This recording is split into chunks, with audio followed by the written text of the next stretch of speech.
예, 오늘 설교 제목이 예수님의 초대장입니다. 왜 교회 다니는 사람들은, 왜 예수 믿는 사람들은 그렇게 예수님을 전하려 할까요? 귀찮다 하는데, 그냥 혼자 잘 믿으라고 하는데, 왜 그렇게 예수 믿어라, 예수 믿으라고 그렇게 말을 할까요? 오늘 여러분 이왕에 왔습니다. 몸이 왔는데 마음문도 좀 열어주셔서 도대체 무슨 얘기를 하나? 저 조그마한 이문수 목사가 저 강단에서 무슨 말을 하나 한번 귀담아 들으시고, 또 여러분 자신을 한번 말씀에 비춰보시고, 그리고 나는 또 어떻게 해야 되나? 여러분들은 마음을 열고, 저는 오늘 어떤 각오로 말씀을 전하냐면, 오늘 마지막이다라는 심정으로, 오늘 한번 보고 여러분 안 본다는 심정으로 허심탄회하게 한번 말씀을 전해보려고 합니다. 저의 마음과 여러분의 마음이 이렇게 딱 와닿을 때 하나님께서 역사하실 줄 믿습니다. 자, 우리가 복음을 전할 때, 예수님을 전할 때 사람들이 착각하는 게 있습니다. 제가 질문을 드릴게요. 여러분이 예수 그리스도를 믿게 되어지고 교회 나와서 우리 새순교회 성도가 되어지면 제게 무슨 유익이 있을까요? 복음을 전하는, 예수님을 전하는 그 당사자에게 무슨 유익이 있을까요? 돈이 생깁니까? 밥이 나옵니까? 떡이 나옵니까? 여러분, 우리 교회 성도가 많아지면 어떻게 될까요? 일거리가 많아집니다. 오늘 식사 준비를 하는데 성도가 많아지면요, 숟가락 하나라도 더 넣어야 됩니다. 저 같은 경우는 기도 제목이 더 많아집니다. 성도 한 명이 있으면요, 얼마나 많은 기도 제목이 있는지 모릅니다. 가정에 끊임없이 질병, 우한, 사건, 사고. 성도들에게는 일이지만 제게는 기도거리입니다. 기도 제목입니다. 그리고 성도가 많아지면 많아질수록 신경 써야 될 부분은 많고, 또 섬겨야 될 부분들은 너무나 많습니다. 여러분 하나만 분명히 아십시오. 예수를 믿는 사람들이 예수님 믿으세요, 예수 믿고 구원받으세요 라고 하는 것은 전하는 당사자의 어떤 유익을 위해서가 아니라 그 영혼을 위해서 끊임없이 기도하고 눈물하는 그 결과로 입에서 예수 믿으세요가 나온 겁니다. 먼저 이것을 정확하게 아시기 바랍니다. 수년 전에 제가 우리 지찬이 조그만할 때, 벌써 몇 년 전이니까 지찬이 조그만한 그 손을 잡고 마을에 전도를 갔습니다. 더운 좀 날이었습니다. 더워서 물을 준비해 가지 않아서 어느 마을 집에 들어가서 좀 물 좀 주세요 라고 했더니 그분이 물끄러미 아주머니였습니다. 쳐다보더니 대부분의 첫 마디가 뭔 줄 아십니까? 요즘 먹고 살기 힘들죠. 저는 그 속에 그 말을 듣는 순간, 나는 복음 전하러 왔는데, 예수님 전하러 왔는데 이분은 그냥 영업 뒤로 다니는 줄 아시네. 여러분, 복음 예수님을 전하는 것은 영업 뛰는 게 아닙니다. 죽어 있는 영혼에게 새 생명을 전달해서 구원의 은혜, 하나님의 자녀가 되는 권세를 누릴 수 있도록 인도하기 위해서입니다. 길이요 진리요 생명 되시는 예수 그리스도를 전하기 위한 그 유일한 목적 외에 다른 건 없습니다. 우리 새순교회가 지금 30년 넘도록 여기 있습니다. 딱 그 목적입니다. 저들이 저기 모여서 뭐 할까? 모여서 예배 드린다고 하는데 뭐 할까? 예배 드리고 은혜 받고 능력 받아서 구원의 예수 그리스도를 전하기 위해서입니다. 오늘 여러분 참 잘 오셨습니다. 한번 하나님의 말씀을 잘 들어보시고요, 지금 나는 과연 어떤 선택을 해야 되는지 여러분 스스로 한번 판단해 보시기 바랍니다. 자, 두 번째 질문 드립니다. 여러분 진정 행복하십니까? 여러분의 삶에 참 만족을 누리고 계십니까? 여기 행복과 만족의 조건은 각자 다 다릅니다. 예수 믿는 사람의 행복과 만족, 예수를 믿지 않는 사람과의 행복과 만족 다릅니다. 조건 다릅니다. 또 그것을 떠나서 모든 사람들이 행복하고 만족해하는 조건들은 다 다릅니다. 그럼에도 불구하고 저는 여러분이 질문하고 싶습니다. 여러분 행복하십니까? 여러분의 삶에 만족하십니까? 행복은 뭐가 직결되는지 아십니까? 평안입니다. 행복하게 되면 평안하게 됩니다. 영육 간에 평안하게 됩니다. 그리고 만족하게 되면 뭐가 나오는지 아십니까? 감사가 나오는 겁니다. 그럼 달리 질문할 수 있습니다. 여러분은 지금 평안하십니까? 감사하는 삶이 됩니까? 여러분 삶을 한번 내면을 들여다보십시오. 내 속에 평안이 있는가? 내 속에 감사가 있는가? 그러면 반대로 평안이 없으면 어떻게 될까요? 평안의 반대말은 두려움입니다. 근심, 걱정입니다. 머리 싸자마자 잠을 못 잡니다. 우울증 걸립니다. 내일 어찌하지? 내 삶은 어떻게 되지? 내 사업은 어떻게 되지? 내 직장은 어떻게 되지? 내 자녀는 어떻게 되지? 이 질병은 어떻게 되지? 평안이 없으면요, 늘 근심 걱정이 쌓여 있습니다. 그리고 감사가 없으면 어떻게 되는 줄 아십니까? 여러분 내면에는 불평과 원망으로 가득합니다. 무엇 해도 불평이고 무엇 해도 원망입니다. 그럼 예수 믿으면 뭐가 확 달라질까요? 아닙니다. 조건은 똑같습니다. 상황은 똑같습니다. 그런데 왠지 모를 평안이 옵니다. 저도 예수를 30살이 넘도록 예수님을 몰랐습니다. 믿지 않았습니다.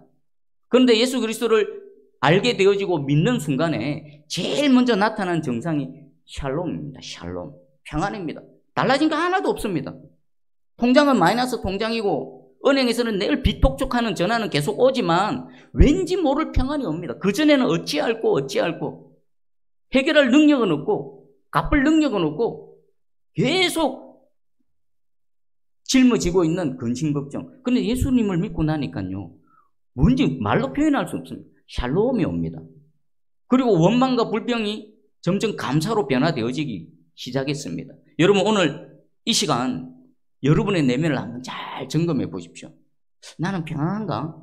내 가정에서, 내 삶에서, 내 자녀를 바라볼 때에 내 속에는 샬롬이 있는가? 아니면 늘 근심 걱정하고 어찌할고 있는가? 그리고 내 속에 감사보다도 원망과 불평이 있는지 없는지 잘 살펴보시기 바랍니다. 그러면 오늘 예수님의 말씀을 통해서 여러분의 그 원인을 한번 드러내 볼 겁니다. 왜 그렇게 근심 걱정하고 두려워하고 있는가? 왜 내 속에는 원망과 불평밖에 없는가? 원인을 덜쳐내고요. 원인만 알아서는 안 되죠. 치료책, 해결책까지 같이 제시해 드릴 겁니다. 여러분 말씀 잘 들어보십시오. 오늘 예수님 우리에게 한 절 말씀하셨습니다. 수고하고 무거운 짐진 자들아 다 내게로 오라. 내가 너희를 쉬게 하리라. 예수님 지금 누군가를 부르십니다. 누구를 부르십니까? 수고하고 무거운 짐진 자들입니다. 여러분 수고가 뭡니까? 뭔가 욕보는 겁니다. 아이고 욕보십니다. 뭔가를 이루기 위해서 애를 쓰고 수고합니다. 여러분 봐보십시오. 인생들을 얼마나 수고합니까? 잠시도 쉬지 않습니다. 아침부터 밤늦게까지 그렇게 애를 쓰고 수고합니다. 근데 그 수고가 지나쳐서 뭐가 됩니까? 고생이 됩니다. 고생은 또 뭡니까? 힘들고 어려운 겁니다. 인생을 딱 한마디로 한 단어로 표현하면요. 수고와 고생입니다. 수고와 고생. 뭔가를 이루기 위해서 그렇게 애쓰고 수고하는데 문제는 뭡니까? 열매가 없습니다. 수고에 열매가 없습니다. 학생들은 성적 한번 올려보려고 그렇게 애를 쓰고 공부를 하는데 성적 안 오릅니다. 사람들은 자신의 삶 가운데 뭔가를 성취하고 이루기 위해서 그렇게 애를 쓰고 수고하고 땀을 흘리는데 열매가 없습니다. 수고를 했는데 열매가 없으면 인생이 어떻게 될까요? 낙심하게 됩니다. 절망하게 됩니다. 왜 사람들이 스스로 목숨을 끊어버립니까? 희망이 없는 겁니다. 소망이 없는 겁니다. 한번 잘 돼보고 싶고 잘 해보고 싶고 스스로 한번 뭔가를 해보려고 그렇게 애를 쓰고 수고하는데 결과는 늘 아무것도 없습니다. 허망합니다. 헛됩니다. 인생이 겪는 고난 중에 하나지요. 그리고 우리 고생은 또 얼마나 많습니까? 우리가 인생이 당하는 고생이 얼마나 많습니까? 사건, 사고, 질병, 전쟁의 위험. 지금 우리 주변에는 북한도 있겠지만 지금 온 세상은요 전쟁의 위험. 내가 아무리 조심하고 내가 아무리 잘한다고 안 됩니다. 사건이 확 들이닥치면요 교통사고와 같습니다. 그냥 사고는 만나는 겁니다. 수많은 사건과 사고 속에서 고생하고 기진맥진하면서 살아가는 게 바로 저와 여러분입니다. 여러분 그 서점에 가면요 그 시대에 그 시점에 그 최고 인기 순위 1위부터 쭉 10위까지 베스트셀러를 이렇게 쭉 소개하고 있습니다. 대부분이 뭔지 아십니까? 대부분 자기 개발서입니다. 자기 개발서. 뭐 할까요? 내가 이렇게 했더니 성공했다. 내가 이렇게 주식을 투자했더니 대박 났다. 왜 사람들이 그걸 그렇게 베스트가 셀러가 될 정도로 사서 봅니까? 자기도 그러고 싶거든요. 한번 배우고 싶고 그런 대박나는 인생을 살아보고 싶거든요. 근데 그게 됩니까? 안 됩니다. 그 책 보고 성공하면요. 그 책 보고 열매 맺는 삶이 되어지면요. 다 성공하고 다 대박나죠. 남이 성공했다 해서 자기의 경험을 책으로 내어서 사람들은 기대하고 쳐다보고 읽고 연구도 하지만 그건 다 자기하고 상관없습니다. 그림의 떡일 뿐입니다. 내가 성공해 그게 내 성공이지 남의 성공은 그냥 남의 성공일 뿐입니다. 그림의 떡일 뿐입니다. 그냥 그렇게 살아가고 있습니다. 지금 예수님이 누구를 부르신다고요? 수고하는 자들아, 그냥 고생하는 자들아, 그들을 부르십니다. 여러분 어떻습니까? 여러분이 바로 이 수고하는 대상에 포함되어져 있지 않습니까? 그리고 두 번째가 무거운 짐입니다. 무거운 짐진 자. 여러분 무거운 짐이 뭡니까? 짐을 지고 있으면 어떻습니까? 힘이 없습니다. 여러분, 우리 남성분들은 군대 생활 해보셨겠죠? 그 무거운 군장을 메고 그 먼 길을 밤이 새도록 걸어가 보십시오. 얼마나 힘이 듭니까? 저도 군대 있을 때 일방방 보병이었습니다. 매일 하는 일이 군장 메고 다니는 겁니다. 산도 막 다닙니다. 옆에 계곡이 있습니다. 무더운 여름날 또 상황 발생해가지고 방독면 쓰고 판초까지 하고 그 산길을 달려가려면요, 죽어버리고 싶습니다. 옆에 계곡이 있으면 그 군장도 힘들고 확 그냥 떨어져 버릴까? 확 뛰어내려 버리면 이 고통 면할 수 있을 건데, 이런 생각을 몇 번이나 했습니다. 왜 그렇습니까? 무거운 짐 때문입니다. 소가 무거운 멍에를 메고 가는 거 봐보십시오. 소가 힘이 좋다고 하지만 멍에를 메고 밭을 갈 때 어떻습니까? 헉헉거립니다. 가끔은 그런 분을 봅니다. 아주 나이 드신 어떤 노인분이 생계를 유지하기 위해서, 먹고 살기 위해서 그 종이를, 배지를 주워 담아서 수레를 끌고 갑니다. 허리가 꾸부정해가지고 자기 몸도 못 가누는데 그 수레를 끌고 가는 그 모습을 보면, 아, 이 수고하고 무거운 짐을 진 우리 인생의 모습 딱 한 장, 한 컷의 사진으로 딱 담아낸다면요, 바로 그 모습일 겁니다. 모양은 다릅니다. 여러 가지 상황은 다르지만 우리 인생의 본질은 똑같습니다. 그래서 예수님께서 수고하고 무거운 짐진 자들아 다 내게로 오라고 말씀하고 계십니다. 그럼 조금 더 구체적으로 볼게요. 도대체 이 무거운 짐의 정체가 뭘까요? 여러분이 무슨 짐을 지고 살아가고 있을까요? 무슨 짐 때문에 내가 괴롭고 고통스럽고 그렇게 걱정, 근심하며 만족하지 못하고 두려움 속에서 살아갈까요? 제가 이 짐의, 무거운 짐의 정체를 알려드리겠습니다. 첫 번째는요, 죄의 짐입니다. 죄의 짐. 죄는 눈에 안 보입니다. 근데 그 죄는 실체합니다. 인생들이 수고하고 무거운 짐을 지고 살아가는 그 자체가 확실한 증거입니다. 죄는요, 우리 인생을 완전히 망가뜨려 버립니다. 깡그리 망가뜨려 버립니다. 하나님과의 관계 속에서 망가뜨려 버립니다. 세상에 수많은 사람들이 하나님 모릅니다. 그게 뭘까요? 죄의 결과입니다. 우리 모든 눈에 보이든 눈에 보이지 않는 모든 피조물들은요, 창조주 하나님에 의해서 창조되어졌습니다. 그런데 창조주 하나님을 모른다? 죄의 결과입니다. 죄의 짐 때문에 그것을 모르는 겁니다. 그리고 두 번째는요, 사람과의 관계 다 망가져 버립니다. 여러분, 부부를 한번 생각해 보십시오. 부부가 되기 위해서는 얼마나 열정적으로 뜨겁게 사랑해야 됩니까? 근데 그 관계가 어떻습니까? 열정적으로 사랑합니까? 10년, 20년, 30년 지나고 나면은 서로 그냥 냉랭해집니다. 적 원수가 되어지지요. 부모와 자식과의 관계는 어떻습니까? 그토록 사랑하고 모든 것들을 다 내어주고 또 자식은 부모를 그토록 존경하고 사랑해야 되는데 사실상 우리의 현실은 어떻습니까? 망가져 버렸습니다. 부모는 자식을 위해서 우리가 교과서에서 말하는 그런 부모는 찾아보기 어렵습니다. 자녀가 부모를 공경한다? 어렵습니다. 부모를 얼마나 가볍게 여깁니까? 얼마나 함부로 대합니까? 그게 다 무슨 결과인 줄 아십니까? 죄의 짐을 지고 있는 결과인 겁니다. 그리고 여러분의 환경은 또 어떻습니까? 여러분 가정, 여러분이 살아가고 있는 직장이라든지 삶의 터전을 봐보십시오. 하나님께서는요, 우리의 환경을 아주 좋게 우리를 위해서 우리에게 은사를 주시고 그 은사를 마음껏 발휘해서 거기서 만족함을 누리고 또 하나님께서 주신 복록을 누리게 하셨습니다. 근데 여러분 환경이, 여러분이 그렇게 은혜로운 환경입니까? 여러분에게 무거운 짐 아닙니까? 직장 나가려면 힘들어 죽겠지 않습니까? 내가 살아가는 그 환경 터전이 여러분을 힘들게 하고 있지 않습니까? 바로 이 죄의 짐 때문입니다. 그리고 더 큰 절망은 뭐겠습니까? 이 죄의 짐을 벗어버릴 스스로의 방법이 없습니다. 눈에 보여야 집어 던지지요. 죄를 씻어야 된다고 할 때에 죄가 보여야 뭐 비누로 씻든지 타올로 씻든지 하지, 죄는 눈에 보이지도 않고 우리 인생을 꾹 누르고 있습니다. 벗어버릴 방법이 없습니다. 그리고 두 번째 짐이요, 사망의 짐입니다. 죽음의 짐입니다.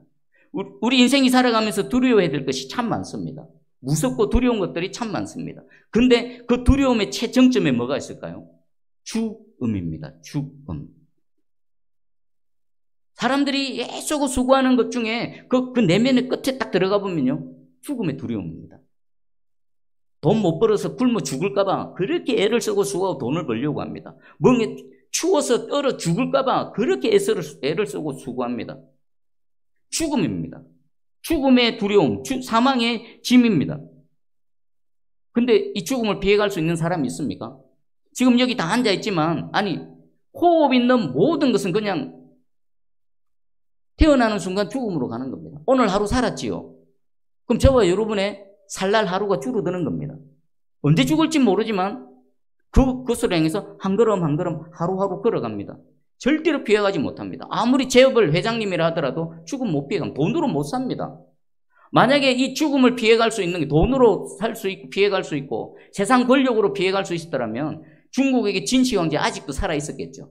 아직도 살아서 고령하고 떵떵거리고 살고 있겠죠.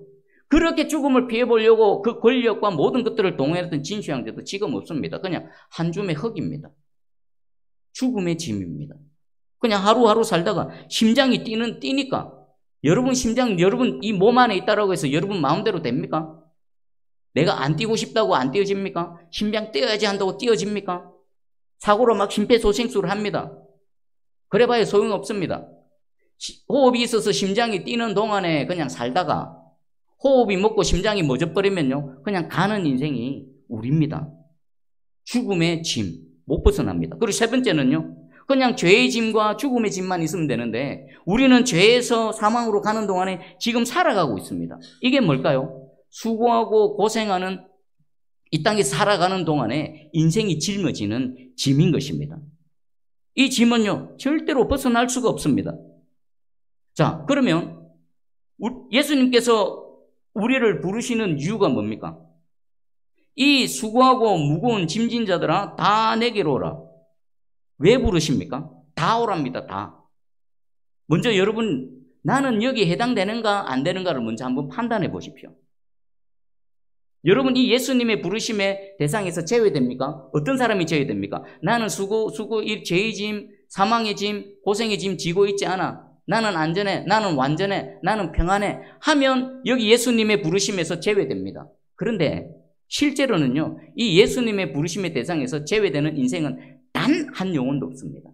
다 죄의 짐과 사망의 짐에서 그리고 또 이 고생의 짐을 지고 허덕이면서 살아가고 있습니다. 그런 모든 인생들을 향해 다 오랍니다. 다.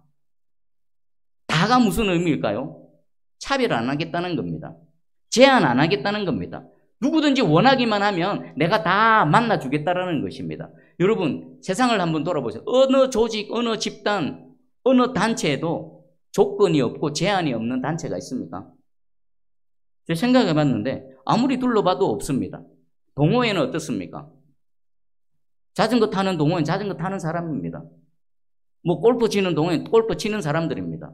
하다못해 동문회는 어떻습니까? 그 학교를 졸업한 사람들만 갈 수 있습니다. 내가 아무리 끼고 싶어도 그 학교 졸업하지 않으면요 오지 마. 자격이 없어라는 겁니다. 세상의 모든 집단은요 자격 조건이 있습니다. 그래서 거기에 해당되는 사람만 받아들이고 아니면 가랍니다. 근데 예수님은요 다 오랍니다. 다. 여러분이 원하시기만 하면 예수님 앞에 갈 수 있습니다. 예수님을 만날 수가 있는 것입니다. 그러면 예수님은 왜 오라고 하실까요? 이 수고하고 무거운 짐진 자들을 왜 오라고 하시겠습니까? 우리 보니까 내가 너희를 쉬게 하리라. 수고하고 무거운 짐진 자들 다 불러 모으셔서 예수님이 하시는 일이 뭐라고요? 쉬게 하겠답니다. 쉬게 하는 거. 그러면 이 수고하고 무거운 짐진 자가 쉴 수 있는 방법은 뭐겠습니까? 짐을 어떻게 하는 겁니까? 벗겨버리면 됩니다. 짐을 내려놓으면 됩니다. 우리로서는 도저히 내려놓을 수 없는 이 짐을 예수님께서는 그 짐을 내려놓게 하셔서 쉬게 하신다라는 것입니다. 여러분 진정 이 쉼을 누리기를 원하십니까? 아니면 여러분 계속 그 무거운 짐을 지고 고통 속에서 어찌할까 두려워하고 그 죽음의 두려움 속에서 살아가다가 영원한 죽음으로 가시기를 원하십니까? 아니면 오늘 이 예수님의 말씀을 통해서 전혀 다른 새로운 삶이 있네. 전혀 다른 새로운 세상이 있네. 그 세상에 새로운 나라에 새롭게 첫 발을 내딛기를 원하지 않으십니까? 오늘 말씀 듣는 중에 이런 마음의 소원이 생기기를 주의 이름으로 축복합니다. 예수님께서 그 죄의 짐 내가 벗겨줄게. 사망의 짐 벗겨줄게. 그 고생과 고통의 짐을 내가 벗겨줄게라고 말씀하십니다. 그러면 이 짐을 벗겨주시고 쉬게 하시는데 그 쉬는 시간이 얼마나 될까요?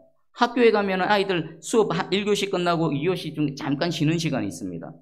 군대에 가면요 훈련 받다가 10분간 휴식, 10분간 휴식 합니다. 얼마나 기쁜지 모릅니다. 땀을 뻘뻘 흘리며 훈련하다가 10분간 휴식하면 막 복창을 외치면서 분장 내려놓고 슬프덕하고 쉽니다. 그럼 이 쉼이 예수님께서 쉬게 하시는 쉼은 기간이 정해져 있을까요? 기간이 정해져 있지 않습니다. 이 예수님의 부르심 초대장을 받아들이고 주님께로 나아가는 그 순간부터 언제까지요? 영원토록 쉴 수 있습니다. 여러분, 이 은혜를 누리시기를 주의 이름으로 축복합니다. 그럼 또 본질적인 질문입니다. 도대체 예수님은 내가 도저히 눈에도 보이지도 않고 어떻게 벗어버릴 수도 없는 이 무거운 짐, 죄의 짐, 사망의 짐, 고생의 짐을 어떻게 벗겨주신다는 겁니까? 예수님의 방법은요, 그 짐을 대신 져 주시는 방법입니다. 대신 져 주시는데 그 방법이 좀 충격적입니다. 죄는 내가 지었고 죄인은 내가 죄인인데 그 예수님이 나의 죄를 대신 지시고 십자가로 가셨습니다. 그리고 십자가에 못 박혀 죽으심을 통해 나의 죄의 짐을 벗겨주셨습니다. 이것은요, 인간의 말로 설명할 수 없는 하나님의 놀라운 신비한 방법입니다. 그리고 이것이 진정 믿어질 때 어떻습니까? 죄의 짐이 벗겨집니다. 여러분, 예수님이 진정 나 대신에 나의 죄의 짐을 짊어지시고 십자가에서 죽으셨다라는 이 진리의 말씀이 깨달아지고 믿어지는 은혜가 있기를 축복합니다. 그리고 그럼 죽음의 짐은 어떻게 벗겨주셨을까요? 예수님이 우리의 죄를 지시고 십자가에 죽으심으로 끝난 게 아닙니다. 사흘 만에 그 죽으신 예수 그리스도를 하나님의 전능하신 능력으로 살아나게 하셨습니다. 예수님이 죽었는데 다시 살아난 건 뭡니까? 죽음의 짐을 벗겨주신 겁니다. 그래서 부활의 첫 열매 되신 예수 그리스도를 믿는 자에게는요, 영생이 주어지는 겁니다. 영생이 뭘까요? 영원한 생명입니다. 영원한 생명. 영원한 생명은요, 이 땅에 우리의 육신의 죽음이 끝나고 나면 그것이 끝이 아니라 그 이후에 있는 또 다른 영원한 삶을 보장해 준다라는 것입니다. 여러분, 그래서 우리는 십자가에 대신 예수 그리스도를 전하고 그 예수 그리스도를 믿어라 라고 말하고 있는 겁니다. 예수님께서 그 십자가에서 우리의 죄의 짐을 벗겨주시고 죽음의 짐을 벗겨주시고 또 어떻습니까? 그냥 살려주시고 알아서 살아라? 아닙니다. 우리가 살아가는 동안에 이 인생길 여정에 함께 해주시고 그리고 우리의 삶의 문제를 해결해 주시고 또 우리를 인도해 주시는 하나님의 은혜인 것입니다. 로마서 5장 21절에 이런 말씀이 있습니다. 이는 죄가 사망 안에서 왕노릇한 것 같이 은혜도 또한 의로 말미암아 왕노릇하여 우리 주 예수 그리스도로 말미암아 영생에 이르게 하려 함이라. 아멘. 설명드릴게요. 예수 그리스도를 믿기 전에는요, 죄가 사망 안에서 왕노릇하는 나라에서 살아갔습니다. 그럼 어떻습니까? 죽음의 두려움에 질질 끌려서 마치 소가 멍에 매여서 끌려가듯이 죄의 사슬에 끌려서 어쩔 수 없이 그렇게 살아가는 인생이었습니다. 근데 예수 그리스도를 믿게 되면 어떻습니까? 하나님의 은혜가 왕노릇하는 새로운 세상으로 옮겨진다는 것입니다. 그래서 영생에 이르게 하신다. 영생에 이르게 하시는 동안이 어떻습니까? 호흡이 있어서 살아가는 동안에 그동안은 죄가 사망 안에서 왕노릇하는 세상에서 하나님의 은혜가 왕노릇하는 새로운 세상에서 살다가 영원한 생명으로 간다라는 것입니다. 오늘 이 시간 여러분에게 이 새 생명의 나라, 새로운 하나님의 나라로 첫 발을 내딛는 여러분 되시기를 축복합니다. 인생은 예수님을 반드시 만나야 됩니다. 왜 그런지 아십니까? 예수님을 만나야 인생의 모든 방황에 종지부를 찍습니다. 내가 누군가, 내가 어디서 왔는가, 내가 어디로 가는가, 인생은 왜 이 모양 이 꼴인가, 어떻게 해야 되는가에 대한 모든 질문에 대한 답이 예수 그리스도 안에 담겨져 있는 것입니다. 예수 그리스도를 내 짐을 대신 져 주셔서 나를 영원토록 쉬게 하시는 예수 그리스도가 여러분의 새로운 주인이 되시고 여러분의 하나님이 되시기를 주님의 이름으로 축복합니다. 아멘. 자, 그러면 이제 저는 말씀을 전했습니다. 이제 여러분의 선택이 남아 있습니다. 두 가지 선택이 있겠지요. 하나는 예수님의 초대장에 믿음으로 반응하는 겁니다. 적어도 이 한 번의 이 설교 말씀으로, 한 번의 말씀으로 믿어지지는 않을 겁니다. 믿어지는 은혜가 있는 부분은요, 정말 하나님께 할렐루야 감사해야 됩니다. 적어도 당장에 믿어지지 않지만 적어도 여러분 자신에게 기회는 한번 제공해 주셔야 됩니다. 어떻게 해요? 계속 말씀을 들을 수 있는 자리에 여러분을 노출시키는 겁니다. 교회 또 나와서 한번 들어보는 겁니다. 이게 진짜인가 가짜인가 참인가 거짓인가 판단할 단 한 번으로 판단에 안 서면요, 적어도 한 대여섯 번 정도는 한번 말씀을 들어보고 한번 여러분 하나님께서 주신 이 지성과 이성으로 한번 생각해 보셔야만 되는 겁니다. 그리고 두 번째가 있겠죠. 거절해 버리는 겁니다. 그런 게 어디 있어? 눈에 보이는 게 다지. 지금까지 내가 잘 살아왔는데, 내 인생 내가 주인 되어서 내가 선택하고 내가 판단해서 잘 살아왔는데 앞으로 계속 그렇게 살아갈 거야. 두 가지입니다. 예수님의 초대에 한번 반응을 해보시든지 아니면 거절하시든지, 그것은 여러분의 자유입니다. 근데 분명한 것은요, 그 선택에 대한 책임은 여러분이 지셔야 됩니다. 누구도 피해가지 못합니다. 저나 여러분이나 이 육신의 생명 다 하고 나면 그리스도의 심판대 앞에 설 겁니다. 그때 주님 볼 겁니다. 나를 믿는 자인가 믿지 않는 자인가. 믿는 자는요, 주님께서 안아주시고 영생으로 인도해 가십니다. 믿지 않는 자는요, 영원한 벌입니다. 영원한 벌이 기다리고 있습니다. 안 가봐서 모르죠. 저도 가보진 않았습니다. 말씀을 통해서 듣고 믿을 뿐입니다. 그 믿은 것을 여러분에게 전할 뿐입니다. 여러분의 차례입니다. 듣고 믿을 것인지, 듣고 외면할 것인지 분명히 기억하십시오. 그에 대한 책임은요, 여러분이 지셔야만 됩니다. 오늘 성경에 등장하는 몇 인물을 소개해드리겠습니다. 한 중풍병자가 있었습니다. 중풍병은 뭡니까? 뇌 조직에 손상이 있어서 몸에 장애가 있습니다. 그 정세가 심하면요, 온몸이 움직이지 못하는 그런 거기까지 갑니다. 근데 여기 성경에 등장하는 중풍병자는요, 꼼짝달싹도 못합니다. 근데 그 사랑하는 가족들이 이 중풍병자도 예수님 만나기만 하면 나을 거라는 믿음으로 침상째 메고 왔습니다. 와보니까 예수님은 저기 계신데 수많은 무리들 속에 쌓여 있는 겁니다. 접근이 안 됩니다. 그래서 그들이 선택한 방법이 그 집에 지붕으로 올라가서 지붕을 뜯어서 침상째 달아내리고 내렸습니다. 그랬더니 예수님께서 그들의 믿음을 보시고 이렇게 말씀하셨습니다. 그들의 믿음을 보시고 작은 자야 내 죄사함을 받았느니라. 그리고 또 이렇게 말씀하셨습니다. 일어나 내 상을 가지고 집으로 가라. 예수님은 두 가지로 말씀하셨는데 네 죄사함을 받았다.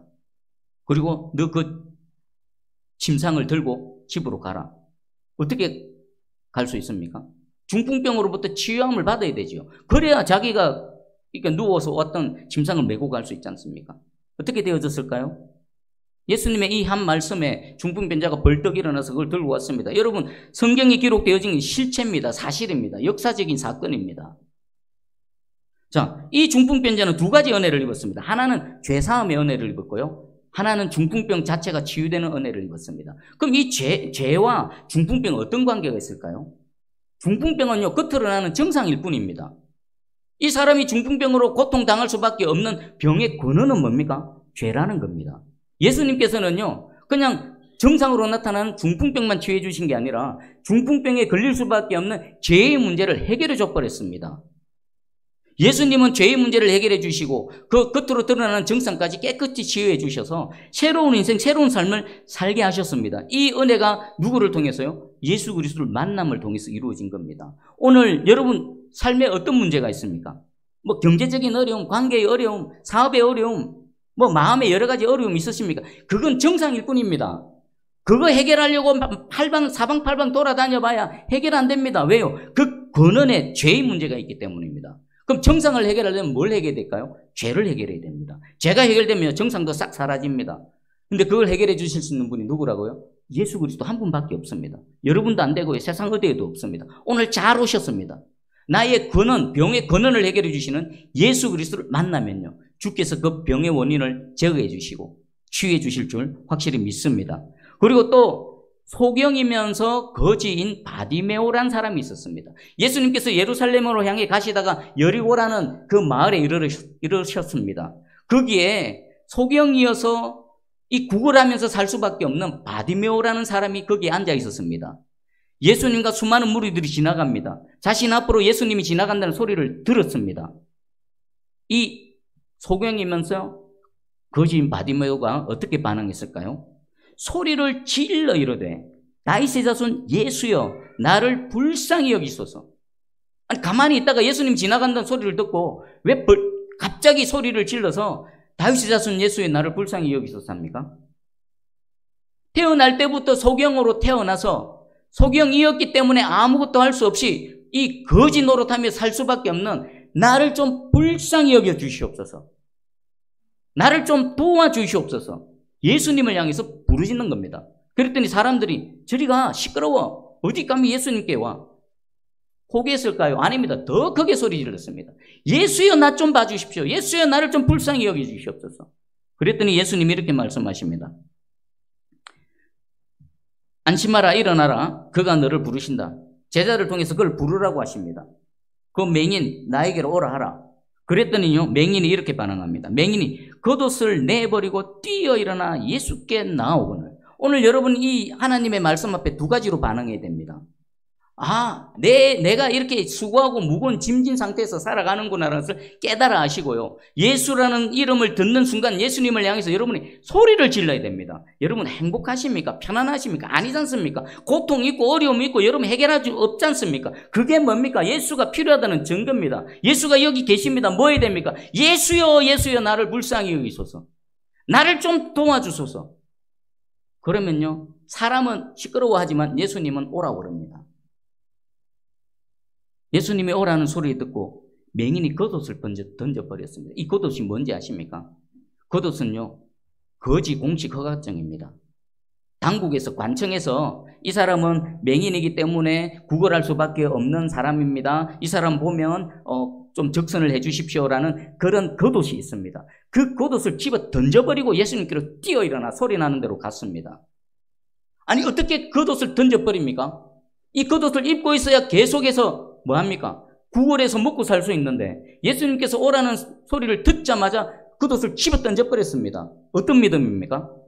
예수님 만나면 내 눈 낫는다. 예수님께서 내 눈을 낫게 해주신다는 믿음이 있었기에 겉옷을 집어 던져버립니다. 우리의 겉옷은 뭘까요? 돈입니다. 여러분이 지금까지 믿고 살아가는 여러분의 힘과 능력이고 여러분의 권력이고 여러분의 그 직장이고, 근데 그게 뭡니까? 겨우겨우 먹고 살아가는 겁니다. 겨우겨우 하루하루 출근해서 먹고 살아가는 겁니다.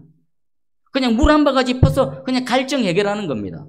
근데 예수를 믿으면 어떻게 됩니까? 물 한 바가지가 아닙니다. 생수의 근원이 뚫려버리는 겁니다.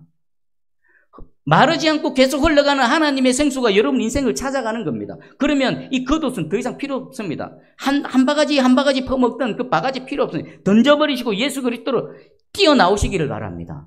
그 예수님을 만나시기를 주의 이름 축복합니다. 그리고 예수님이 그를 향해 말합니다. 네가 무엇하여 주기를 원하느냐? 오늘 하나님이 진짜 살아계시다라면, 하나님이 살아계신 하나님이라면 여러분에게 무엇을 해주기를 원하세요? 무엇이라도 한번 말씀해 보십시오. 저 당당하게 외칠 수 있습니다. 그게 무엇이든지 하나님, 아니 예수님이 지금 살아계시고 능력이 하나님이시고 우리 죄의 짐을, 우리 사망의 짐을, 고생의 짐을 다 벗겨주시는 분이라고 말씀하시는데, 만약에 진짜라면 내 인생에 요거 한번 해보십시오. 내가 지금 이렇게 고통스럽고 이것 때문에 내가 돌아버릴 것 같고 밤에 잠도 못 자는데 요 문제 한번 해결해 주십시오. 하나님 앞에 한번 내놔 보십시오. 그리고 한번 어떻게 하나 한번 바라봐 보십시오. 그리고 그것을 통해 진짜 하나님이 살아계신가, 진짜 예수님이 우리의 구원자가 되시는가 여러분 한번 경험해 보시기를 주의 이름 축복합니다. 그랬더니 보기를 원합니다. 보기를 원합니다. 예수님, 네 믿음이 너를 구원하였느니라. 즉시로 눈이 떠여져서 예수님을 따라간 겁니다. 저와 여러분은요, 예수님을 만나기 전까지는요, 모두가 다 소경이어서 거지짓하며 살아갈 수밖에 없는 이 바디메오입니다. 예수님 지나가십니다. 예수님을 향해 소리 지르시고 예수님을 향해 마음의 소원을 마음껏 외치십시오. 그래서 그분이 진짜인지 아닌지를 여러분 한번 경험해 보시기를 바랍니다. 마지막입니다.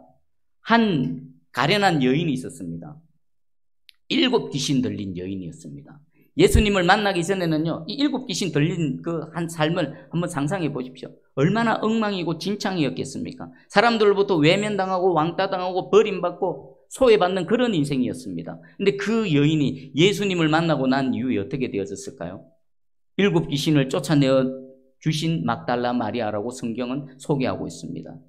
예수님의 사랑을 입었고 예수님을 누구보다 사랑했고 예수님이 십자가로 가는 그 동안에 예수님이 끝까지 동행했던 여인입니다. 부활하신 예수님이 가장 먼저 그 부활의 모습을 보여주셨던 여인이 바로 막달라 여인입니다. 예수님을 만나기 전에는 인생에서 소망이 없고 절망적이고 고통스럽고 차라리 죽는 이보다 못한 삶을 살았던 그 인생이 예수님을 만나고 예수님으로부터 사랑을 받았고 누구보다도 더 예수님을 사랑하는 새로운 인생이 되어졌습니다. 여러분, 이왕에 예수님을 만나시고 예수님을 믿으시려면요, 막달라 마리아처럼 누구보다도 더 많은 예수님의 사랑을 받는 여러분 되기를 축복합니다. 그리고 누구보다도 더 예수님을 더 사랑하는 그런 사람이 되기를 주의 이름으로 축복합니다. 아멘. 자, 이제 말씀을 마무리하면서 이 막달라 마리아를 생각하면서 찬양을 하나 올려드리겠습니다. 제목은요, 막달라 마리아의 고백입니다. 한 불쌍한 인생이 예수님을 만나고 그 극신 사랑 앞에 어떻게 감사하는지, 어떻게 감격하고 고백하는지 그 관점으로 한번 들어보시죠. 기도하겠습니다. 하나님 아버지, 감사합니다.